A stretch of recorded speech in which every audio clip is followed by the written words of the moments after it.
కాశీ, వాసు, మధు వీళ్ళు కలిసి పెరిగారు, కలిసి చదువుకున్నారు. మధు తినడానికి పడుకోవడానికి మాత్రమే తన ఫ్లాట్కి వెళ్ళి మిగిలిన టైం అంతా వీళ్ళతోటే ఉంటుంది. ఇలా ఏ గొడవ లేకుండా ప్రశాంతంగా సాగిపోతున్న వీళ్ళ జీవితంలో ఈ అలజడికి కారణం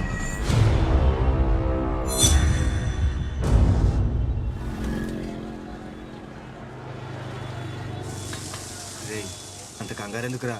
ఫాస్ట్గా తిన్నా, స్లోగా తిన్నా, బిల్లు కట్టాల్సి నువ్వే. లేనప్పుడు అంటే ఓకే, ఉన్నప్పుడు కూడా నేను కట్టా. తప్పదు మరి, మనలో జాబ్ హోల్డర్ తమరే కదా.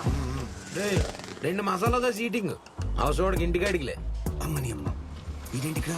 ఎవరా? రై అడి తెరి చురుకు, ఆ బంగారాజు పృథ్వీగాడు. వాళ్ళ ఆ మాలకం గాళ్ళ వాళ్ళకి హైదరాబాద్ లో పని ఏంటి? వాళ్ళు ఎందుకు వస్తే మనకి ఎందుకని, మనల్ని చూసిన దగ్గర నుంచి వాళ్ళ బిల్లు కూడా మనమే కట్టాలి. వద్దులే. ఒరే వాళ్ళు మన కాశీవాసిగల్లో లేరు. వాళ్ళేనంటావా? అడిగేద్దాం ఆగు.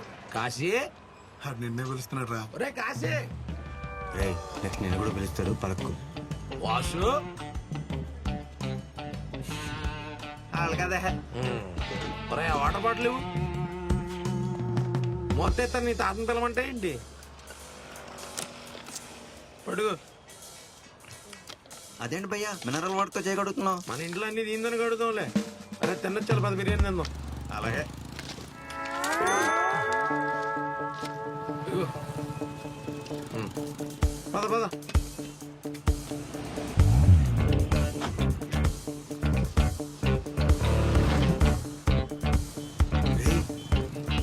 రే బంగారాజు, నేను చెప్పానా వాళ్ళు మన కాశీగాడే వాసిగాడేనని. ఈ అమ్మను మోసారి ఫోన్ పెడితే చూడాలనుందిరా. హాయ్. ఏరా ఇందా పిలిస్తే పలకలేదా? వినబడలేదురా? మన మధువా? అవును. చిన్నప్పుడు ఏదో జీవుడు ముక్కు దేపి మోసుకుని ఉండేది, ఇప్పుడేంటి కత్తిలో తయారైపోయింది. చెప్ప పగులుద్ది. ఊరికే జోక్ జోక్. ఎందుకు ఏం చేస్తున్నారా? మా సంగతి ఎందుకులే గాని, మీరేంట్రా ఈ కార్ ఏంటి, నువ్వేంటి, గెటప్ ఏంటి? భీమవరంలో బేవర్స్గా తిరుగుతూ BMW కార్ కొన్నాడంటే ఆ డెఫినెట్గా క్రికెట్ బుక్ అయి ఉండాలి. మన రేంజ్ బంగారు రేటు పెరిగిపోయింది. ఇప్పుడు మనం మామూలు బంగారు రాజు కాదు, బుక్కి బంగారు రాజు అనమాట. ఎలా క్రికెట్ బెట్టింగ్ చేస్తున్నావా? ఎన్ని పిలవచ్చాలిగా, మన సబ్జెక్టే వేరు. సరే గానీ నాకు కొంచెం పని ఉంది. ఎలాగో 2 నెలలు ఇక్కడే ఉంటాను, మ్యాచ్లు అవుతున్నాయి కదా. ఫోన్ వస్తుంది చూడు నీకు. నీ నంబర్ ఇవ్వరా. రే కాశీ, చెప్పు మోయా. ఆ షావుకారు ఇంటికొచ్చి డబ్బు కోసం పెద్ద గొడవ చేశాడు రా. అది కాళ్ళ వెళ్ళబడి బతిమాలితే 2 నెలలు టైం ఇచ్చాడు. ఈ 2 నెలల్లో ఆడి దగ్గర తీసుకుని 40 లక్షలు వడ్డీతో సహా తిరిగి ఇవ్వలేదనుకో, ఇల్లు జప్తు చేస్తా అంటున్నాడు రా. మీ అమ్మా నాన్నేమో నీకు తెలిస్తే కంగారు పడతామని వద్దన్నారు, కానీ నీకు తెలుసుకోవాల్సిన బాధ్యత ఉంది కదరా, అందుకే నీకు ఫోన్ చేస్తున్నాను. సరే మావయ్య, ఏదోలా డబ్బులు సెట్ చేస్తా. అమ్మ నాన్న జాగ్రత్త.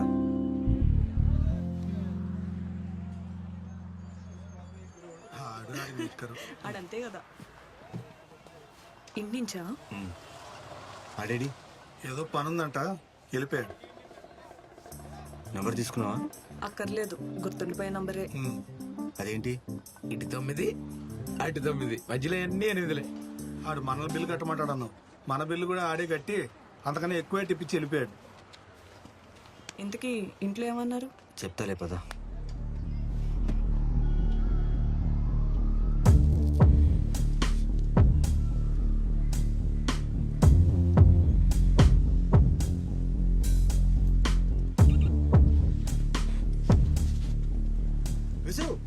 ఏంటి అర్జెంట్గా కలవాలన్నావు?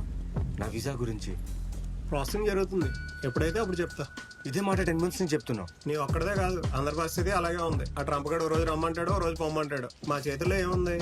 బట్ నా సిచ్యువేషన్ బాగాలేదు. ఆ ప్రాసెసింగ్ ఆపేసి నా డబ్బు నాకు వెనకిచ్చేయి. ముందే చెప్పాను కదా, ఆల్రెడీ ప్రాసెసింగ్ లో ఉంది. వస్తే వీసా వస్తుంది, డబ్బులు మాత్రం వెనక్కి రావు. కాసి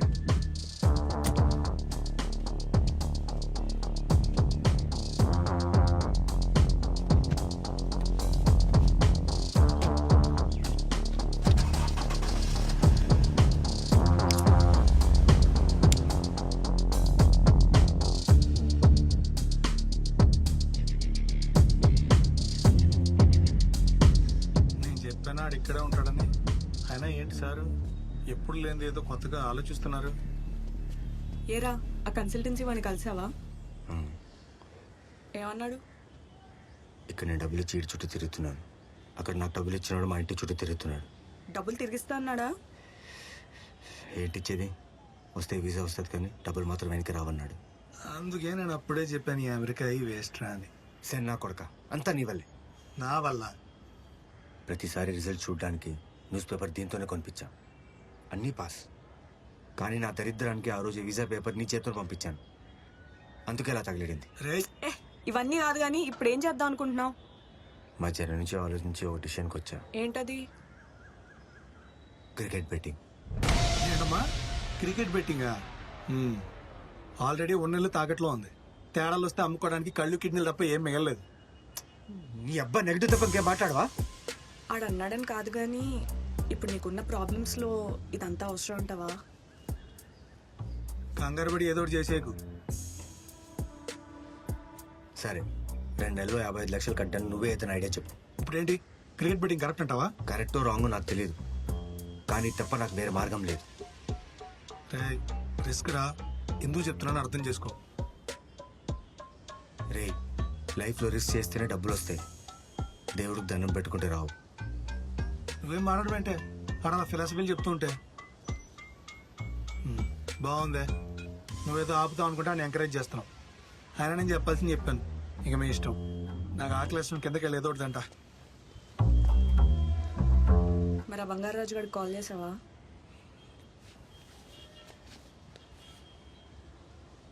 ఏ దెంగితే దెంగాడు కానీ యాస్టీస్ విరాట్ కోహ్లీలో కొట్టాడు గడ్డం. హలో రే బంగారాజు, నేను రా కాశీని. కాశీ చెప్పరా. ఏం లేదురా, నేను కూడా బెట్టింగ్ ఆడదాం అనుకుంటున్నా.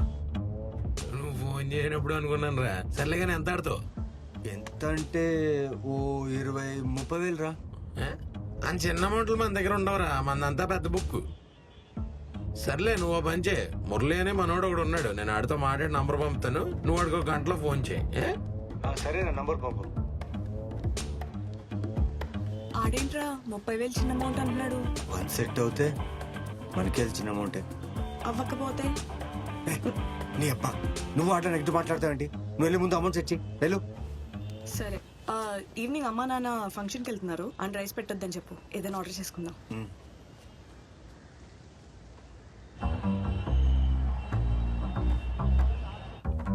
రే పిజ్జా తిందామా? అదే ఆర్డర్ చేశాను. ఓటీపీ వచ్చింది చూడు.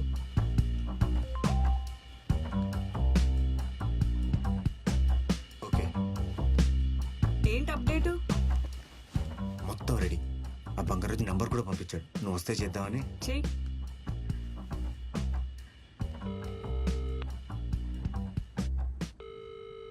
హలో హలో, మురళియా? చెప్పండి ఎవరు? నేను కాశీని. బంగారాజు ఇచ్చాడు నంబర్. చెప్పారు. ఎంత అనుకుంటారు?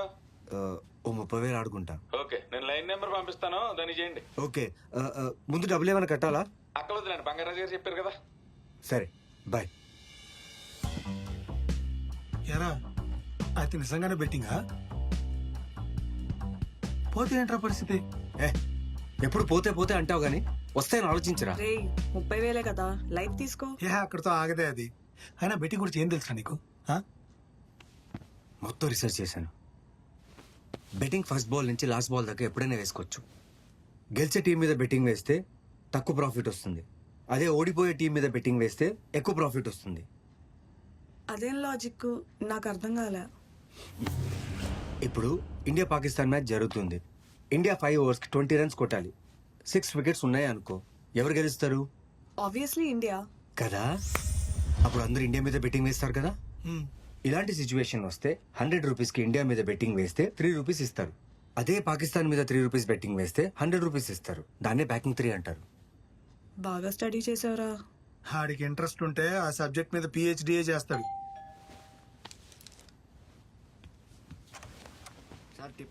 ఏ నువ్వు ఇస్తావా? ఈడొకడు. ఏరా మాకేమో ఉంచుతావా?